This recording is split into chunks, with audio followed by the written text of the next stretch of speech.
Safia was the corporate mom. She worked long days in the office until one day she suffered a stroke. In that one moment, her entire world turned upside down. The stroke made her carve a completely new life path, and she turned adversity into a movement, publishing books for families that tackle real-life topics with heart, from motherhood to single parenting to adoption and more. This is Krista Gun, and welcome back to another episode of Womenpreneur Asia, the podcast that celebrates Asian women entrepreneurs across Asia and tells the real stories behind their journeys. As always, this episode is sponsored by Reebok Studio. Now, today we're diving into a powerful conversation about pivoting from corporate life to being a stay-at-home mom after a stroke, building a children's book publishing business around topics that no one talks about, and creating a community space for women through conversations. In this episode, we explore how Anissa's stroke forced her to reevaluate her life and career, why she chose to start a book publishing business as a stay-at-home mom, and how she decides the topics that she will publish. She also reflects on the role of family, resilience, and partnerships in growing her other businesses, from restaurants to fashion. This episode offers practical insights on marketing, community building, and turning personal experiences into meaningful books and products that serve families in Asia. Let's get into Anissa's story. Welcome to Womenpreneur Asia, Anissa. Thank you, Krista. Where are you based and what are you doing right now? I'm based in KL, London, Dr. Ismail. I'm running a few businesses, and the main one would be my books for mothers and children. How do you come to start a business for mothers and children? I was actually a corporate mom for about 10 years, and I just remember once I had my first daughter, it was such a struggle to balance both motherhood and a career. My mindset was completely different from what it is today. And I just feel like when I had a stroke in 2021, July, and everything in my mind, what I thought life was about, it completely changed. And I just remember after the stroke, I went back and I really tried hard to keep at it, continue that life for another, I think it was 1 year or 2 years. And it was just not working for me. So I left and decided to become a stay-at-home mom. And I just remember having free time, because you're a working mom. Like, I was just so used to having that 9 to 5 job, but actually because I was in finance, it was more of 8 a.m. until like midnight. So I'm used to working all the time. So I had free time, and I was just frustrated that I don't have a book to relate to when it comes to motherhood. Because once I became a mom, like most mothers, it's like motherhood is your world. Your children is your world. So I just remember not having that book about the struggles of being a working mother. And I decided to make it myself. And really, when you become a publisher or an author, you really have two choices, which is either you sign up with a publishing company or you make your own. And so I had a lot of time and I wanted to work. So doing the book was one thing, but publishing is another whole other ballgame. So going back and forth, because when you sign up under a publisher, they already have the contact. They have bookstores with them. They already have the printers and all that. So I really started from scratch. But because I was in corporate communications, I know about writing. I know about printing because I did annual reports. So I knew something about publishing. So I just did my research and I published my first book in 2024. No, it was actually 2023, but I officially launched a business of publishing in 2024. Yeah. And it's until today, it's the best-selling book. It's called Mama Go to Work, Baby Go to School. During that time when you started two things. One was writing a book, but also one was becoming a publishing company. Yeah, but I only publish myself. I have had people approach me to publish book, but the thing is, right, I will not do them justice. I know that, because whatever my priority in these books, because it means so much to me and I really believe that women and families should have it, is I don't look at profit first. I look at what is the economy now and what is the buying power for the majority of people, especially Malaysia, and how can we make it that everybody gets a copy, basically. So my books are actually based on my market research with the team is below market price. So I just remember when you sign up with a publishing company, you have to go with their price and you get a very small percentage because they put in the money to print and to market and everything. So you just really have your content out there. But because I have time and just because it's like I want it to be mine, completely mine, and I wanted to have control for everything, I decided to publish it on my own. Yeah, and I have one tip I put on Threads the other day and went viral, which is for each book, you have to have at least, for me, with my books, there are about 48 pages. I would advise local authors, if you want to publish it on your own, to have at least 10,000 cash. I say that is because it's not only the printing. Yeah, you can print a lot or you can print however much you want, but without branding, without marketing, without promoting, without having events, without meeting people, it's not going to go anywhere. Did you learn that when you published your first book? Or was that a gradual process? I learned it through, in my experience at corporate, when we have product launches for our clients or anything like that, you have to have announcement of a new product. And that announcement is not a bit cheap because, how I mentioned earlier, I actually printed it out for family and friends first before I actually officially published it in the system with the libraries and with the whole business.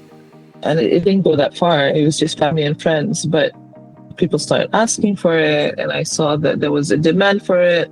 I'm like, okay, at first I'm like, yeah, why not? I really thought it was going to be like one book that I needed. And then when I became a housewife, I was like, oh my God, there needs to be a book about housewives.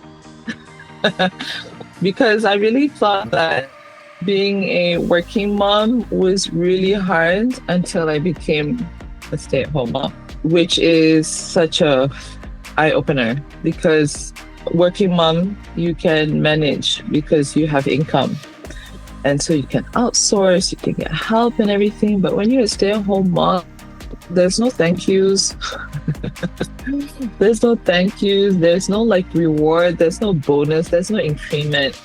So for a stay-at-home mom, this book is actually a gift for all housewives that decide to become stay-at-home moms because of any reasons. A lot of it is because of concerns of cares in Malaysia about daycare cases. This is based on research as well. A lot of us women leave the corporate world or go to entrepreneurship like me now because of the flexibility and we don't have good childcare.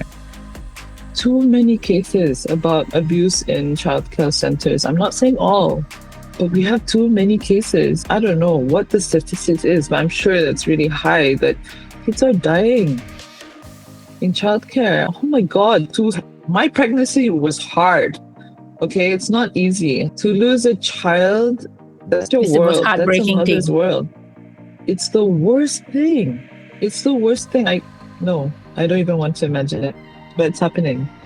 And COVID, if there's anything that COVID taught me, it is what is important. And it just so happens that I had my stroke during COVID. So I got both lessons hard. But now that you look back upon it, would you have changed it for anything? I remember when I first had my daughter, I was really worried about sending her to daycare. And it was really heart-wrenching. And I just couldn't fathom that there was another way in life. I could not even imagine a life without a salary. Like my sister, who's in business, she would always tell me, "What are you doing? Just leave. You have options." I was like, "No, who's going to pay me? I don't know how to do business."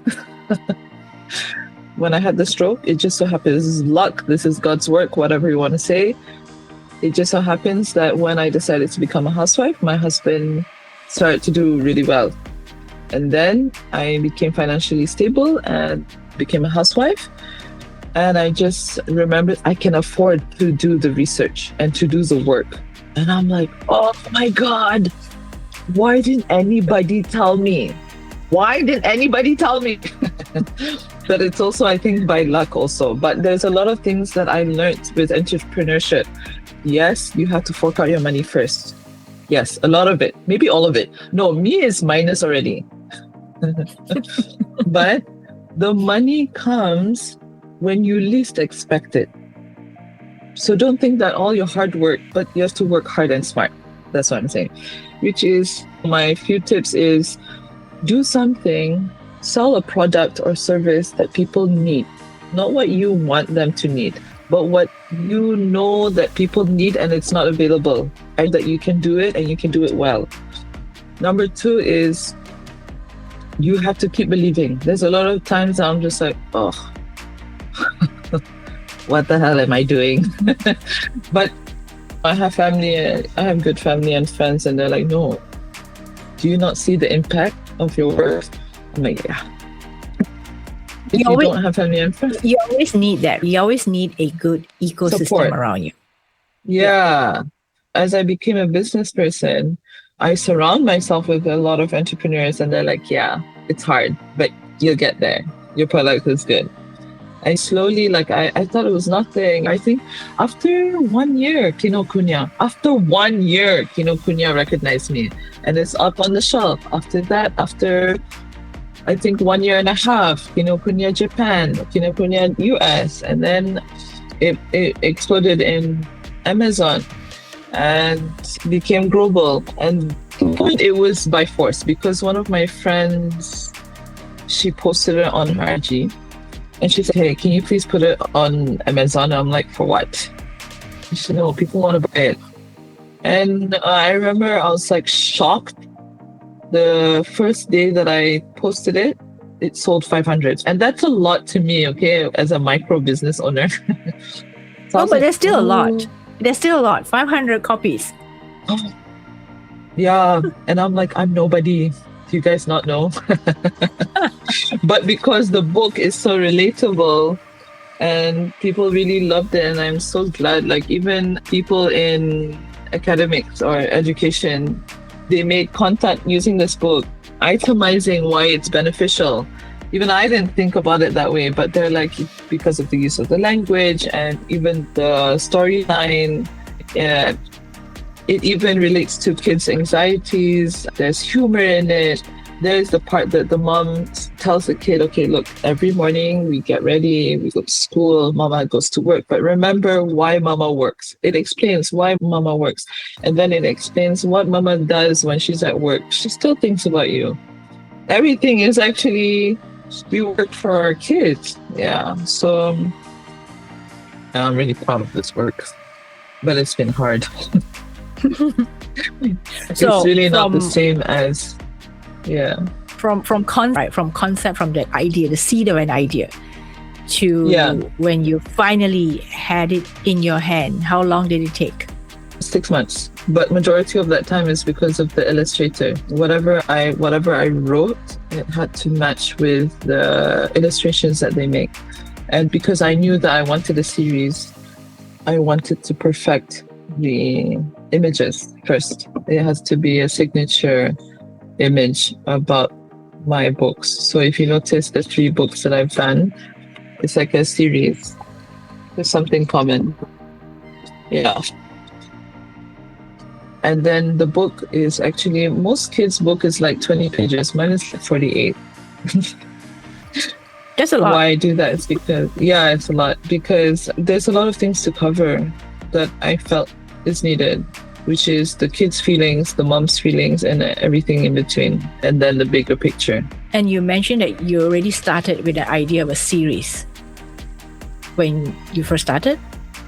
When I first started, it was really like, it was a book that I just thought was going to be a one-off, but it had to be a really great one-off.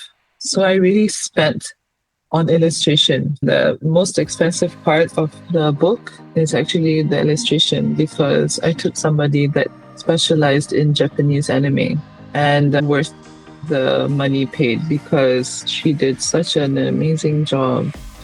Even the concept of it, it's the only one that has black and white. People always ask, why is it black and white? It's because the psychology of it is, mothers, we don't have time with our kids. So when it's black and white, we can use it as a coloring book activity between the mother and the child. We can put stickers. I have a client that her kids are obsessed with animal stickers. So the part where the mom brings the child to the zoo, she like puts her animals in. So it's like an interactive book. That is very smart, because you're right. Most storybooks for children are very colorful and filled with colors. But this one is, you make them put in the colors themselves. Yeah. So tell me about book number 2 and number 3. Okay, so book number 2 is lengthier than book number 1, because stay-at-home moms, you know what I hated the most when I was a stay-at-home mom? People like during Raya gave me money. And I was like, excuse me? People always feel kasian or sad for stay-at-home moms. But I want all stay-at-home moms to feel glorified. What you're doing is a very honorable job. There's nothing to be shameful. It's a route that you want to take, because you want to be there for your kid, make sure that they're safe and loved and taken care of completely by you. That's why it's lengthier, because I feel like stay-at-home moms never get the validation or the thank yous that they actually deserve. I just want them to live with dignity. No shame in being a stay-at-home wife. You don't have to glorify working mothers, but you don't have to put down stay-at-home moms. And then the third book is about, this one is a miraculous book, because I haven't adopted and I am not adopted. So it's not my story. And I just remember my mom's friend is one of the trustee in orphan care. They have baby hatchets, right? Do you know what that is? Yeah. Yeah, I'll just explain it here. So basically, women who have children and they don't want to keep that child, usually because of outside wedlock or any financial or social problems. We have so many cases where babies are left on the side of the road, and it's really dangerous. Orphan Care actually had a meeting with me, or I had a meeting with them, and they explained about their business, and it just became such an inspiration that I know that I can publish books, right? So I wanted to help them to inspire others to adopt, and for others to be educated about adoption, because adoption actually is quite taboo, where people would leave it as a last thing to do if they can't have children. But for me, if I can afford it, it's even Islamically, our Prophet so is an orphan. So yeah, it's just really meaningful. And I just remember when I did, this is the saddest, but a lot of my clients said this is my greatest work so far. It's really the book that I wrote from beginning until the end. I was crying, because it tells a story about how these two couples and the nature of the cycle of life. Okay, you get married. Then once you get married, you have a job. When you have a job, you buy a car. Then you buy a house. Then of course you want to have a family in the house. And this couple didn't have one for years, and they waited, and they still didn't. And then suddenly somebody came and gave them a leaflet about adoption, and then the world of adoption. And then once they're adopted, explaining to the child, do you know that you're not the only one who's adopted? And not every family looks the same. Some families have like curly hair and the parents have straight hair. Some children have dark skin and the parents have light skin.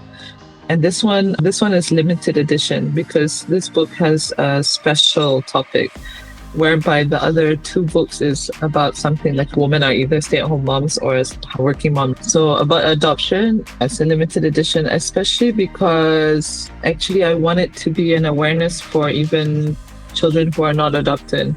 I want them to know that this is out there, it's happening, it exists, just to have awareness for the children as well. That's wonderful, because I don't think I've ever come across a book like this. Yeah, they were telling me that's the thing, that, okay, most of my work is done because I got angry. So I asked them, like, okay, so do you have any books for adoption? And they said, no, we have to order it from overseas. And what?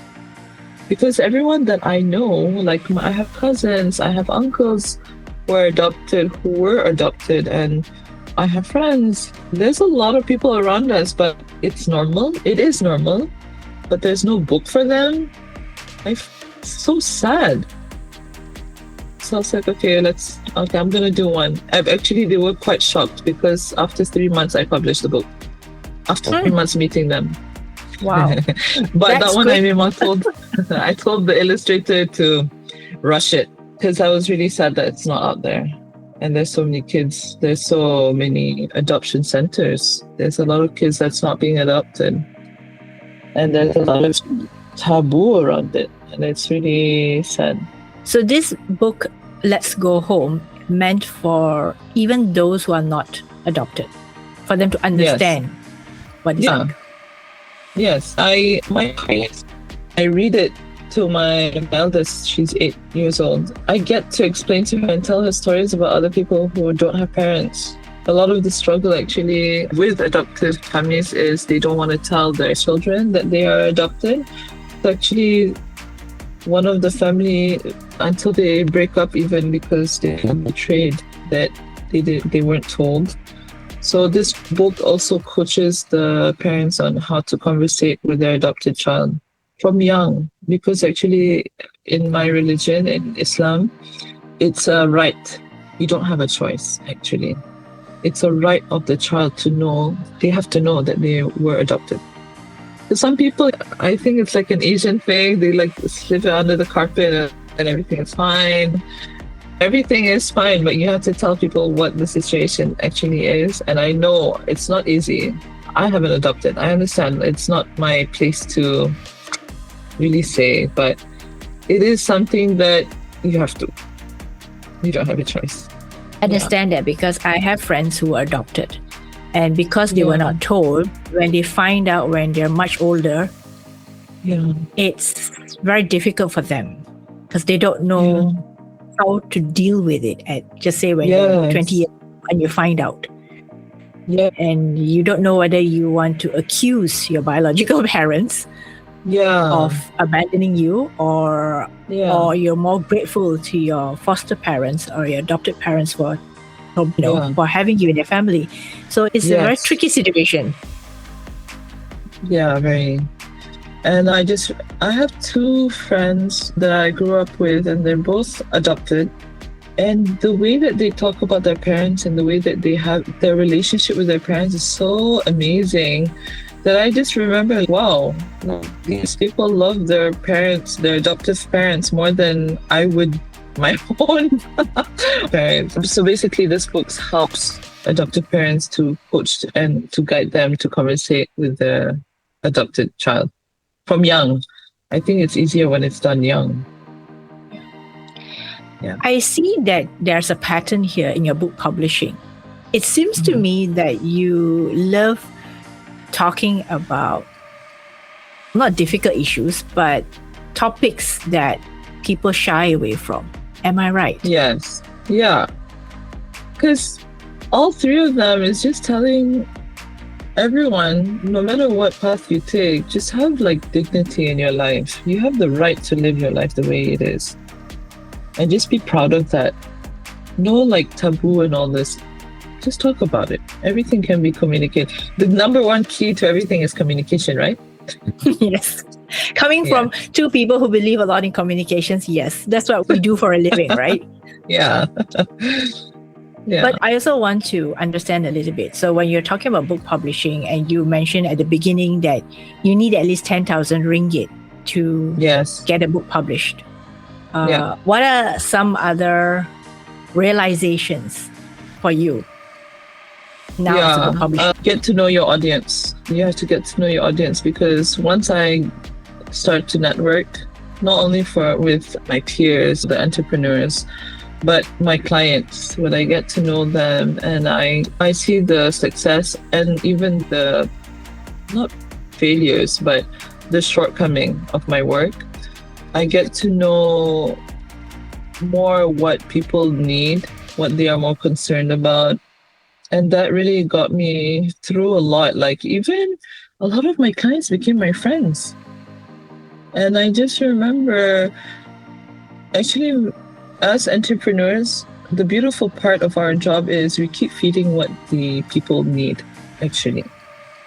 Corporate, I feel like, I'm so sorry, no offense, but it's like such a dream world. I don't know. I don't remember being so meaningful. But now I do events that mean a lot to people. I do books and written work that means a lot to people. I have conversations between children and their parents. I would never trade this for the world, even if I'm making a loss. It's just something great to wake up to. And entrepreneurship, that's what people mean when they say the world is your oyster. Like, when I became an entrepreneur, I'm like, the world is my freaking oyster. Because I now make, alhamdulillah, I know it's riziki, but I make much more than what I made in corporate. I know in corporate you can plan your career. You can work hard, meet the KPI, get a promotion. But with business, it's like when people want to buy your stuff or sponsor your stuff or like I don't take investors because I want full say in everything. When people want to spend on you, your 1 month suddenly becomes your 1 or 2 years worth of salary in corporate. When that happened, I was like, what the hell have I been wasting my years in corporate for? And again, it is riziki. I do understand that everybody has their, how do you say it in English? Their luck with earning. I feel like you need to give yourself the chance and just believe, because when it's your time, you're just going to get it. And I feel like if I can redo everything again, I feel like everything that happened in my life was part of what I can do today. If I was not trained in corporate, in finance, in people who are like dignitaries and all this, and I was not trained to be meticulous, on time, disciplined. If you were late in a bank or in finance, you literally had to switch on your laptop and the pop-up will come out like, why are you 1 minute late? Really? So yes, you have to put there in the system, I'm late because my daughter's pampers burst. Change it in the car. Okay. No, really, this is a true story. Okay. They just want to read, and you have to explain. So I would say that, so now people around me, they know that I will answer, I will be there on time, I will be early even, meticulous in my work, and think long run. All of this became meeting with people, not being shy with people. As a young kid, I was insecure, I was shy, but corporate made me like, stop it. Go, run, go walk, talk to people. I wouldn't change it for the world, but I do have regret not entering or doing anything in business younger.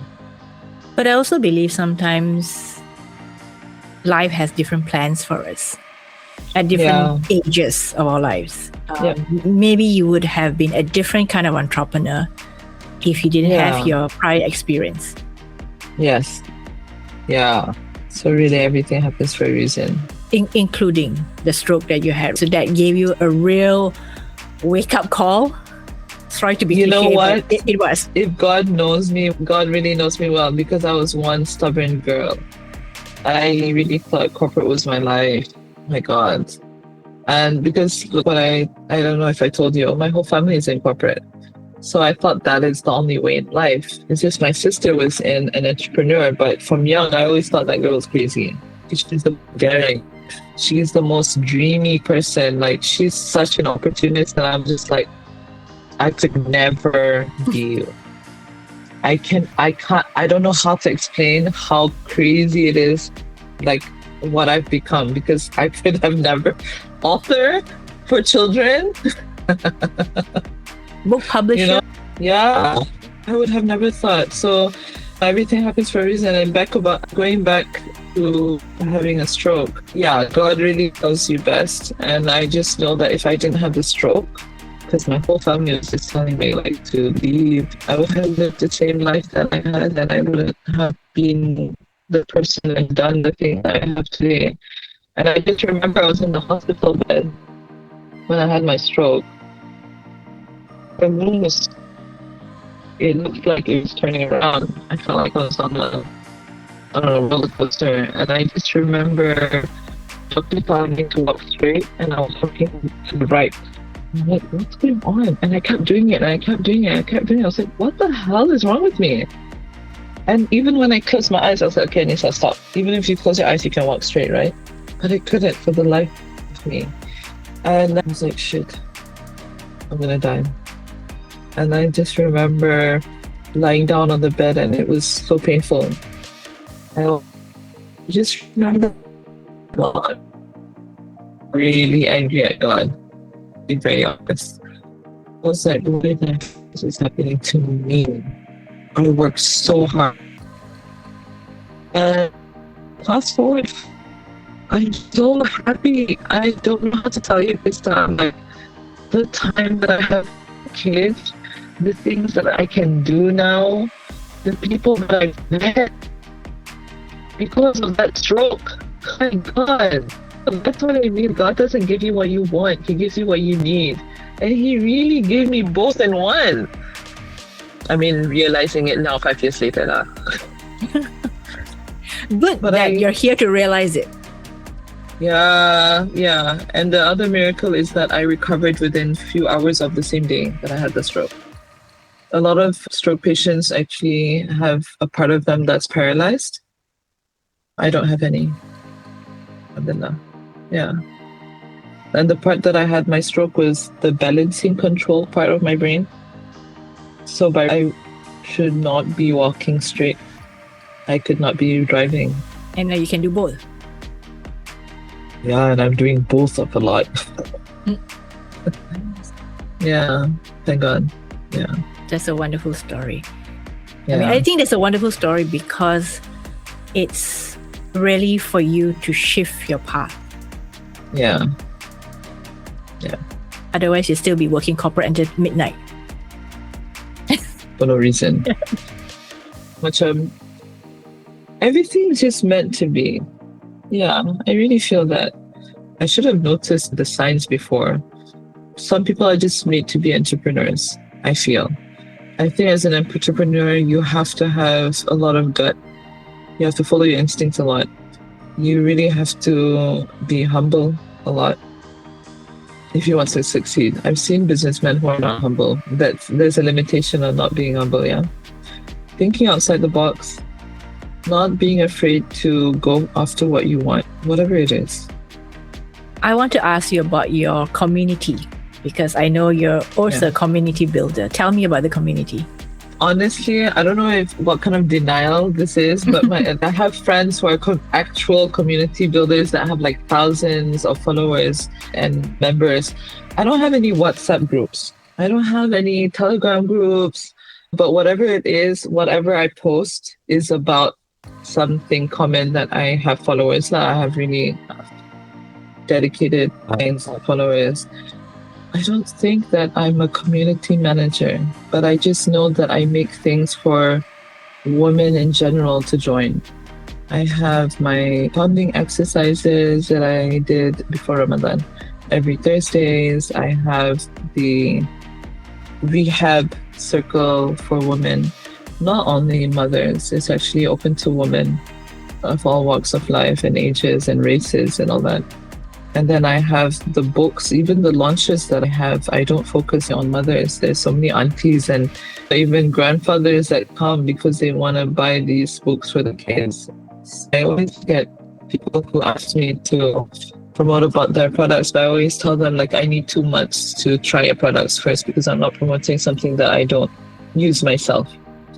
Also, I don't paid promotion. I think I'm the too because I really want to recommend what helps my followers. Because I feel like responsibility that's really heavy that I just not do it for fun. I'll do it because I actually like it and I actually use it. Yeah. So I think that I gained the trust of my followers because of that. I want to backtrack a little bit. What is that rehab group that you have? I have that group monthly meeting that I was telling you about. That meeting is actually also inspired by my friend she's an alcoholic. She's my best friend. She's an alcoholic, lives in Europe, and she has a AA meeting. I had depression 3 months before my stroke, actually. I was seeing a therapist, and I didn't know that I was a high-functioning depression person because I don't complain, I don't vent, but I had real sadness in my heart. And I was just relating to my friend's experience in AA meetings, and I'm like, why doesn't Malaysia have one for mothers? So for mothers, it became for women. I just opened it up for all women. I inform everyone that I'm not a therapist. I'm not a doctor. I can understand about marriage problems or like children and motherhood and work and colleagues and bosses. I can listen. I just tell them that I can listen and I want to listen to your problems and or struggles. And the circle keeps repeating. It's just a place to vent, just like AA meetings are, where they come, they tell, and I make everyone sign an NDA, non-disclosure, and looks, you just never. That's also interesting. Security. Yeah, that's interesting that you asked him to sign the NDA. Yeah, because I know that there's some personality. Yeah, just in case. Just in case, because I want to be there to help, not to talk about people's problems outside. Yeah. And how you meet monthly, but how huge is the group, or how many women come per? I only take 10 per session. And do they need to apply or text you? Yes. I used to publicize it for me, but now I just set up meetings based on private invitation only. When I open it publicly, people start signing up just for the sake of networking, or some people, I have some personalities that come and they make the other clients even more sad because of their feedback. So I try to make like a disclaimer and inform everyone that whatever anyone's going through, don't give them your feedback because you never know what is helpful and what is actually more damaging. So all of this also came with experience. When you come from my small circle, you just listen out for that person, give them a hug. If they ask for advice, give the advice. If they don't, just leave it to yourself. And it finishes up to midnight. I always do a booking for 2 hours, but it always finishes 6 hours. I always start at 9, finishes at 2 a.m. 2 a.m.? Wow. And these people, they come from far. I do it at Taman Tun. And they come from Kajang. They come from Seremban. And I'm like, you guys don't fall asleep, when you drive back home. So it really is a meaningful circle. Yeah. You can gauge a meeting by how much people want to stay. And some people just don't want to leave at all. Yeah. And the purpose also about it is because I have a lot of contacts in like the therapists and what kind of therapist they need. So I just extend whatever contacts that I have there. There's some cases that the mother has stage 4 cancer and the kids are very small. She passed away. There's some cases where the woman is very badly abused by the husbands until she has a miscarriage. It was a really heavy topic. I'll be very honest with you.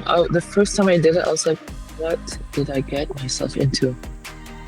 And it took me 3 days, I think. I was like under a dark black cloud. And I was like, shit, what did I get myself into? I want to stop this. But then the purpose came in. And I'm like, okay, let's do it. And then after a while, I'm like, okay, it's okay. I just have to accept that I cannot take on everybody's problems. It became really heavy. Yeah. If I cannot watch someone cry, I start crying. I'm one of those people. So they need it. Yeah. I think not only do they need it, but I think it's also something that aligns with your purpose in what you do.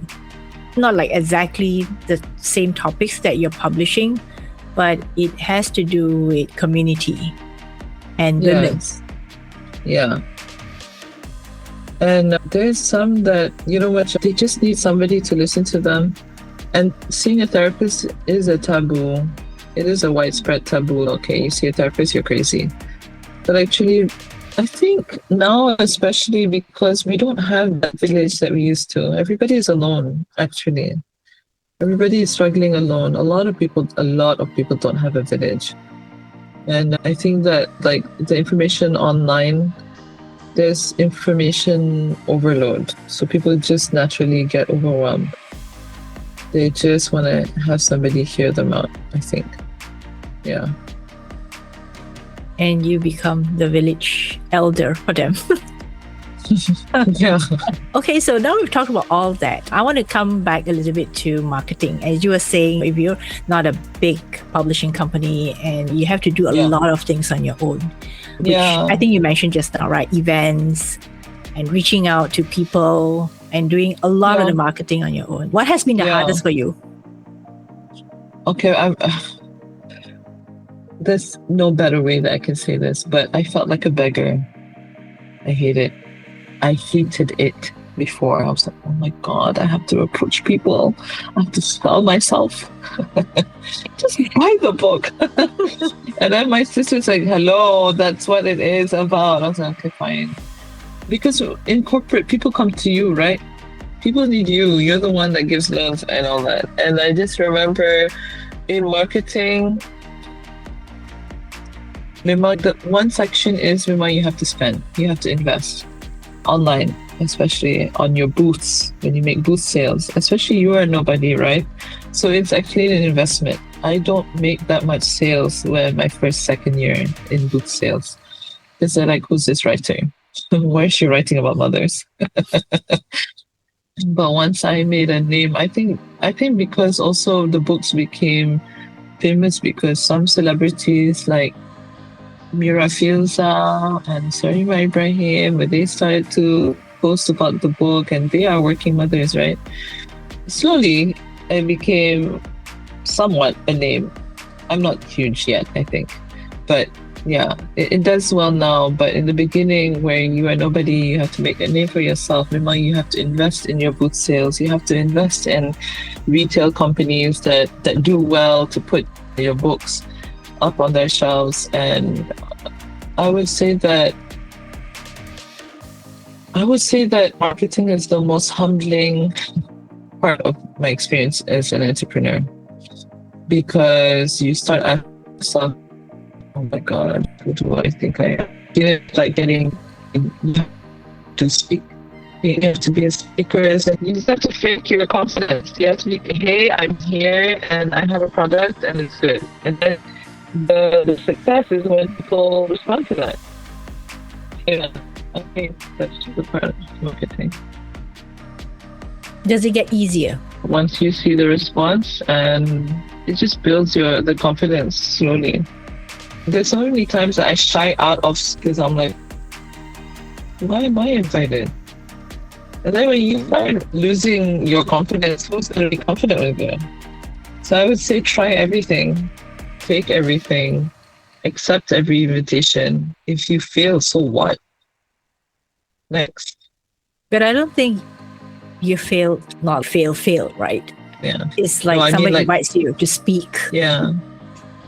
I've had this company invite me on a live on Instagram and nobody attended. I feel like that was a failure. But it was much. I learned something now, which is you really have to build a name, and it takes time. Yeah, because now I would be speaking about the same things, but at least there's views. Before I would speak and there was zero. Okay, Krista, not even one. Yeah. So there's another lesson in that, which is be in the market and be okay with taking time. Otherwise, like you're selling products without branding, it just, there's no impact. It does feel very difficult to put yourself out there, especially if you've been, like you say, you've been corporate for so many years. Yeah. And corporate has infrastructure. Yeah. And it has a backup plan B, C, D. And resources. Yeah. But when you're on your own, you become everything. Yeah. You become the backup plan. Yeah. I'm going to get this money from correct here, correct there. I don't know how to tell you how many times I had to lend from family or friends. Thank God I'm a good paymaster. That's all I have to say. But I do know that if you want to be a businessman, you have to be very humble lah. And memang kena pandai pusing duit and pay people on time. Reputation, that's another thing. As a businessman, if your reputation is not good, it's okay when you have an upset relationship with one or two. But if you're a bad paymaster and you don't do what you say that you will do, just as simple as having meetings on time, I feel like businessmen also have to have this discipline thing where people will take you seriously. When they think about your name, they think, okay, she's going to do what she's said to do. Yeah. You have to have that reputation. Let's talk about partners. Partners in life. And partners in marriages. Yes. Yes. How does that work in your favor? Because I know you did mention that, right? That it helped. It helps actually. See, if you notice, the first book about working mom, it doesn't mention much about dad. Okay, there's no mention about dad. I didn't plan for that, but I was like, oh yeah, that's so sad. Because my marriage wasn't doing well when I was a working mom.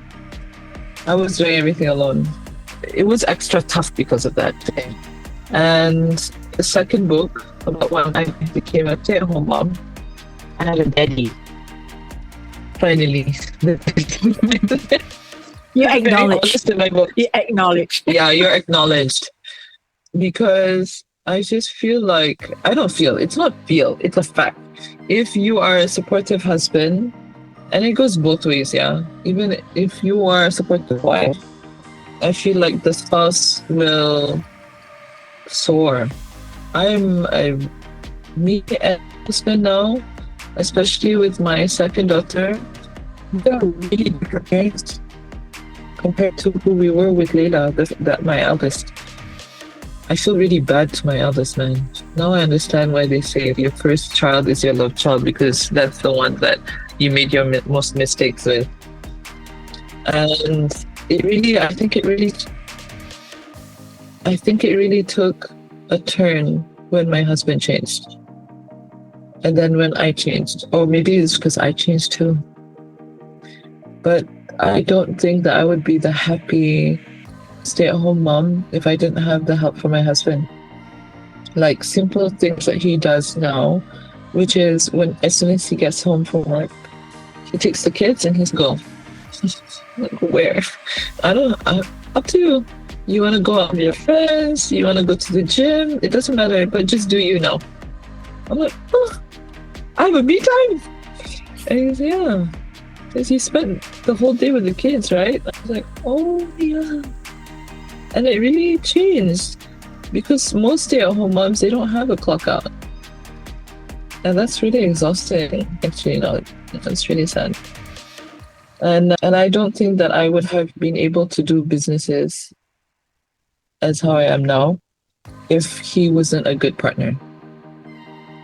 Because the kids now, the reaction to their dad is also very different. With my first child, when he was doing his own thing and I was doing both things, which is work and caring for the kid. So yeah, I think that the spouse really plays such a important, vital role in the whole family's dynamic and success. Yeah. And how did you make that happen? Or what happened? Or you say you changed and therefore your partner changed. Yeah. After my stroke, then I continued corporate, and I just remember I left my corporate. I never told him. And then one day he realized, how come you don't have your laptop? I'm like, I left corporate. I said, what?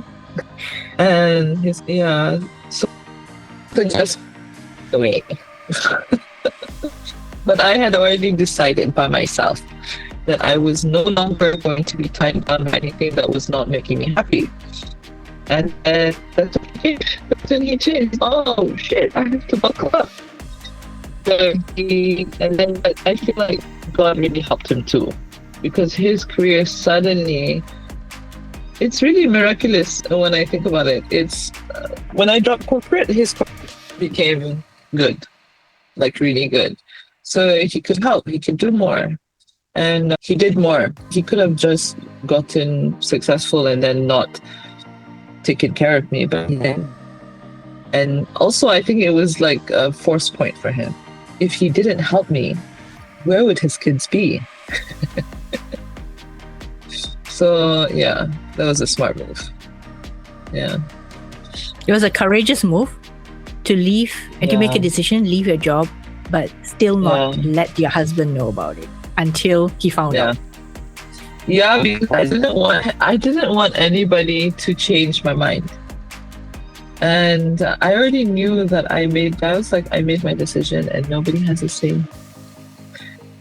Because it was really hard actually for me to change, because that's what I thought. I thought that was it. And I really thought that when I resigned from corporate, I was like, that's it, Anissa. No more work, no more income at all, ever. Oh, so actually, there was something about entrepreneurship that I forgot to mention, which is the non-negotiables, right? Yes, which I think is a great way for us to talk about that, because I think that is also something that I learned from you. I thought it was such an amazing thing for you to say it and stand by it. Yeah, I just know that because I need to handle a lot of businesses, right? And so I put a lot of things on my table because I want a lot of things to match my having, right? You want to have it all, right?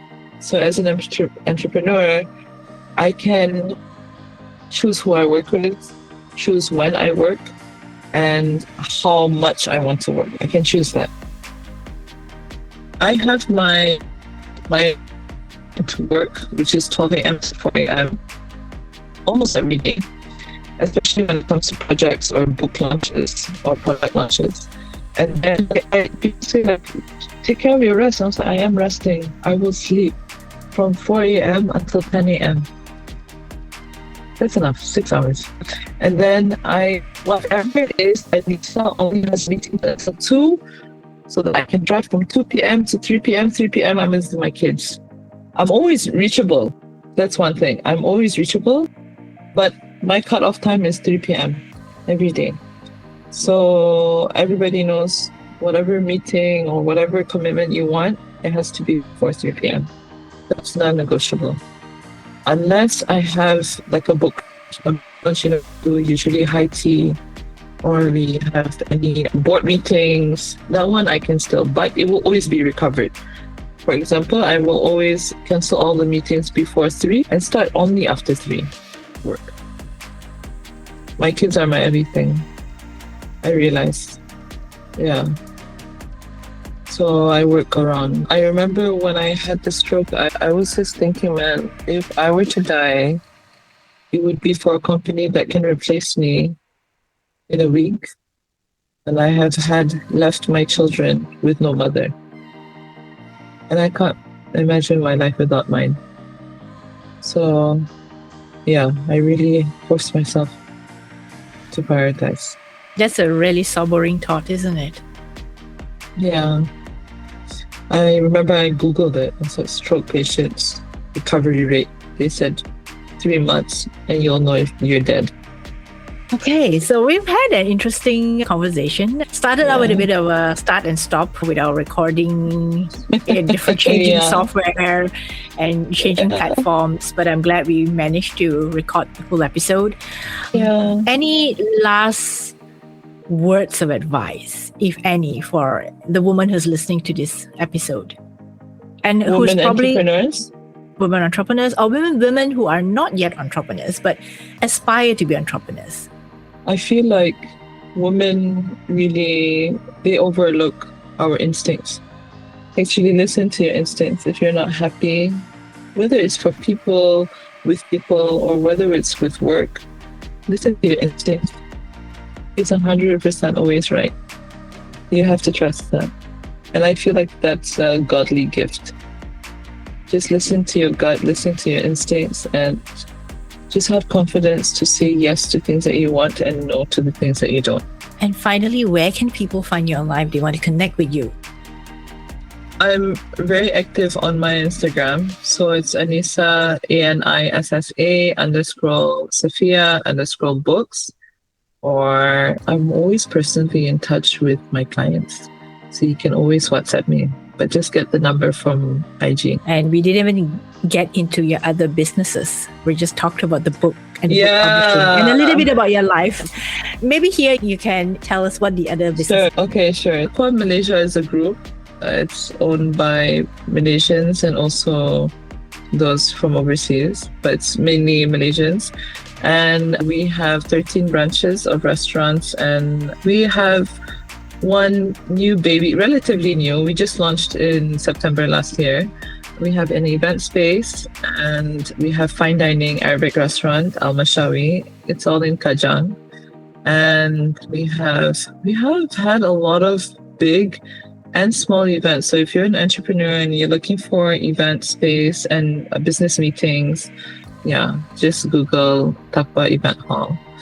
And then the other business is Deers. You can find the outlet in Wanutama, second floor.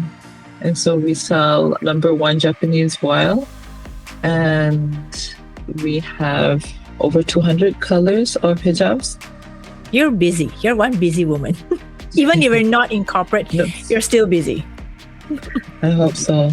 But honestly, people always say that I am everywhere. I do a lot of things, but honestly, not as busy as corporate.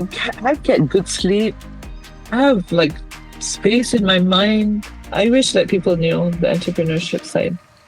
But you just have to meet the right people. So keep on going out, keep on meeting people. You'll find your soulmate. Yeah. And you find your village. Yes. Get your community. village. Yes. Yeah. Yes. So thank you, Anissa, for Thank you so much, Krista. I don't know why we took this long to get on a podcast recording. Yeah, but I'm glad we did. You, but it's the right time. Okay, thank you so much for this. Much. Thank you. So, Anissa, this is part 2. Yeah. Tell me more about Auntie Eva and your best friend. Yes, my best friend Alexandra, we went to the same school. I grew up in Dubai, and since I've known her, she's with her mom only. So her mom is a single mom. And Auntie Eva, God, how do I explain this? Me and Alex were really wild. We were the nightmare. If you think of a child in their teens, you think of us like the worst. You must be exaggerating. No. No, oh my God. I took my dad's car out in the middle of the night. And it's like it's a luxury car. It's so bad. Oh my God. But anyway. But nothing happened. No, of course something happened. So stupid. But anyway, and we raced back home to not get caught. And she got into a really bad accident. Like she flew out of the windshield. Okay, like that's bad. Broken ribs and everything. Nothing funny about that, but I was just telling you like how bad we were as teens. I didn't drive the car. I'm not even inside the same car. I was waiting for her at my house and she was racing back to my house because we snuck out. But anyway, so my point is I wanted to say Eva went through hell and back because of my friend, and maybe not me, but my friend is her daughter, so it's fine. So she just went through everything with such grace. And I just remember like how much things that she went through raising my friend and me watching that all alone. Her mom is not from Dubai, so she's an expat that works in Dubai, right? All on her own, no siblings, and my friend also has no siblings, so it's one child. And so the only help that they had was each other, if there was anything. And I just remember growing up like having such admiration for this woman who just went through everything with such grace. And I just remember how much of an impact that made on me, because going through life, I was like, no matter what, it's fine. I can stand on my own. Auntie Eva did that. No matter what, every day, my friend tells me that every day her mom, and every time I was there at their place, her mom would make it on time at home, noon, just to defrost the meat, the proteins, and make us lunch. She was very busy, and I could see like she was working corporate as well. And she was like, I just remember her always being tired, but always making it. Every celebration, every Raya or Eid, Christmas party, every birthday party, she would always make it. And I'm like, your mom is amazing. I would never argue with the mom. Whatever she wanted, I would give. Like, whatever she asked, I would answer. Because I was like, no matter what, she's like the most respected woman that I know, because she works so hard and alone.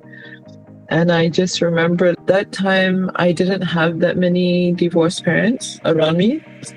So just watching her do everything, to be honest, my dad really treats my mom like the queen. I don't see that much from my mom. I'm sorry, Mom. But she had 5 of us, so I guess like she earned it, okay? But comparing what I see at my house and what I saw at her house, Auntie Eva, I was like, instead of rasa kasihan for her, instead of feeling bad for her, I just remember having such admiration that I can't believe that it actually inspired my books about single mothers. Because now within my community and my meetings and all that, I realize now there are a lot of single moms, and they need to have some validation, even if it's just through my books. A lot of children now are also raised with single parent, whether it's a single dad, single mom.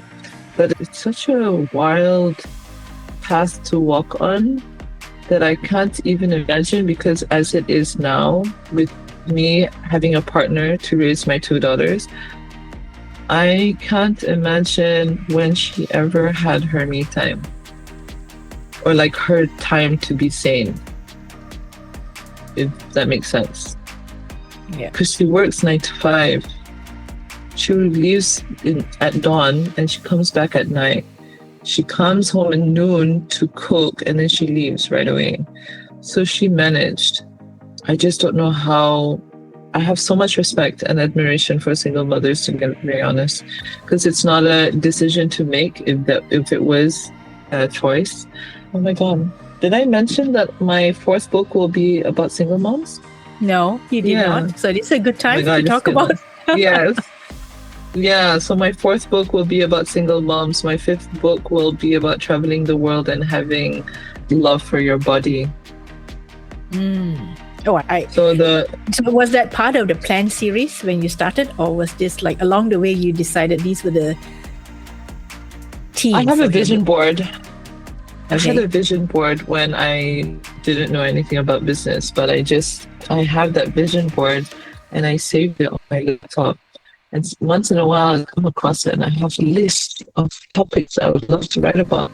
And like my progression, 5-year plan, my 10-year plan, which I just dream about, but I don't really take it too seriously because I just go with the flow. But it just so happens, like the adoption book, I never planned for it, right? But because it came to me and I was like, oh my God, we need to do this now. And the single mom was supposed to be number 3, but adoption took over. So now we're going back to single moms. And then after that, traveling the world. Because my whole family is mixed. I'm the only one that married a Malaysian. So Okay. my kids are like, Interesting. how come he's so dark? And how come he has straight hair and I have curly hair? And how come this one has like all their features are so different? Yeah, that's why the traveling the world is about body image. Because that's another topic that I think that, because I have my 8-year-old, so I noticed that bullying always starts body image. They always start with either the kid is fat or the kid has curly hair, like bushy afro. So people always pick on the external. And yeah. So that's fine. But yeah, that's the story about Auntie Eva, a special woman. Yeah. But I thought she deserved a mention. Yeah, she does. Thank you So for I'm that. glad, yeah, because I was just doing research on you. I was thinking like this is a very interesting one that I spotted on your Instagram, and I thought, hey, I must really ask you about that before I forget. But I made some notes and I put it down. But we had such an interesting conversation, I forgot about that. But then when we stopped, I realized, Auntie Eva, this was like here, but I forgot to ask it. But I'm glad you stayed back and you managed to add on an extra about her. Yeah. But I do understand about single mothers, because I think, for one, my sister is a single mom, and she takes care of her 2 kids, and of course the 2 kids are much bigger now. But it was a struggle for her when she was alone. Of course, she had the village meaning my mom and dad, and of course the aunts, myself and my other sister, but we all don't live in the same place. So sometimes that's harder when you don't live in the same city or town. Yeah. I mean, I was just thinking, like, even if they want to have a breakdown or they just want to take a break, maybe they had such a bad day at work and they just need to take a break, they don't have that. And I feel like that's so heavy, because it's always the little things in your daily that either makes you or breaks you in the long run. And it's just, I have such respect for single mothers. Yeah. I think my sister's passion is having pets around her. So she has dogs, cats. Wow. And even though she says that it's really her kids' animals, I think secretly it's her. It's for her. It keeps her sane. Like having these animals around her, and that's not just for her kids, but actually for herself. Yeah, I actually believe in that theory. I'm scared as hell from any animals, even ants. If I see ants crawling, I can't help it. But I really push my children to love animals. I arrange for them to be at the farm city, and if there's any cats, feed them, pet them. I just see, I don't know, it's my observation, if they start loving animals, and also because it's in the religion also to encourage the care for animals. I think animals understand humans more than humans understand humans a lot of the time, because they are very instinctive and I think they're emotional beings. I think you have a book number 6. Yeah, it's in. While we're talking, I'm like, I need to do that now. The book It's about in the animals. plan, but I don't like to push myself, or else I'll end up having to sell my car and my house. It's so Yeah. expensive. It is. But keep it at the back of your mind. Who knows? Maybe you'll work with some partners or some organizations that Animals. help Yeah. help the book get off the ground. Because sometimes Yeah. I believe this too. We don't have to do everything ourselves. Yeah. We really have to tap into other people's superpowers sometimes. Yeah. We're not the only ones who are going to carry the world on our shoulders. It's going to be a Yeah. really tough ride if we ever did that. Yeah. It's so hard. Yeah. So I think that would be perfect if you could. Yeah. So basically, I think your book publishing is like around you, and you feel a strong desire to make a point, or share an idea about something that you see, and I think that's how you create that book. And if it can help, because there's a lot of, if you've noticed, there's a lot of fictional books, and I don't even watch movies, to be honest. I watch news a lot, so I'm if it doesn't benefit others, I'm not interested in doing it. Yeah. So maybe from time to time I will ping you with an idea. Okay. I appreciate that. Thank you so much, Krista. Anissa's journey is a powerful reminder that when life hands you lemons, you make lemonade and you start a lemonade business. I loved her optimism, but most of all, I loved her comeback story, where she had a second chance at life to become the mother she had always dreamt of. What I particularly enjoyed was her non-negotiable, her 3 p.m. cutoff time, which helped her structure her family time into her day. Anissa's story also reminds us that none of us get ahead without our village. Her ability to offer a space to women in need and listen deeply for hours is courageous work. I also love how she tackles difficult topics through her books with families, making her business more than just publishing, but a combination of social awareness and education. By paying attention to what's happening around her, Anissa finds courageous topics to tackle in the books while serving her community. After listening to Anissa, here's my question to you. What would it look like to build your own village today? Who would you reach out for support? And what topic could you explore with care and courage? If you've enjoyed this episode, do subscribe for more upcoming episodes. If you'd like to be updated about the podcast and more, remember to sign up for our mailing list on womenpreneur-asia.com.